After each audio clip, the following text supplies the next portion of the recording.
ఒక తెలివైన వడ్డీ వ్యాపారం చేసే ఒక అతను ఒక రాజును కలిసి ఒక మంచి సలహా ఇచ్చాడు.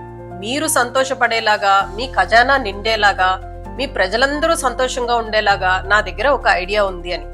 ఆ ఐడియా ప్రకారం ఆ వ్యాపారి ఊళ్ళోకెళ్ళి, మీ అందరికీ నేను డబ్బు అప్పుగా ఇస్తాను 0% ఇంట్రెస్ట్ తో అని చెప్పాడు. ఇంకే ఉంది, జనాలంతా హ్యాపీ అయిపోయారు. ఆ రాజుగారు ఊళ్ళో ఉన్న వ్యాపారం చేసుకునే వాళ్ళందరినీ పిలిచి, మీ ప్రోడక్ట్స్ అన్ని మీరు డబుల్ ద ప్రైస్ కమ్మండి అన్నారు.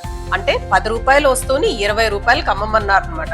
వ్యాపారులంతా కొంచెం కన్ఫ్యూజ్ అయ్యారు, కానీ రాజుగారి మాట కదా, వాళ్ళంతా అలాగే చేశారు. ప్రజలందరూ బెంబేలెత్తిపోయారు. ఇదేంటిది, 10 రూపాయలు వస్తూ 20 రూపాయలకు అమ్ముతున్నారు అని ప్రజలంతా రాజుగారి దగ్గరికి వెళ్లారు. అప్పుడు రాజుగారు మళ్ళీ ఆ వ్యాపారస్తులందరినీ పిలిచి, ప్రైస్ తగ్గించండి, మీరు ఇంతింత రేట్లకు అమ్మితే ఎలాగా అని వ్యాపారస్తుల్ని కోపడ్డారు. వ్యాపారస్తులు రేట్ తగ్గించారు. ప్రజలు చాలా హ్యాపీ ఫీల్ అయిపోయారు. ఈ వడ్డీ ఇచ్చిన ఆయన కూడా చాలా హ్యాపీగా ఫీల్ అయిపోయారు. ఇది మన డైలీ లైఫ్ లో జరిగేదే కదా.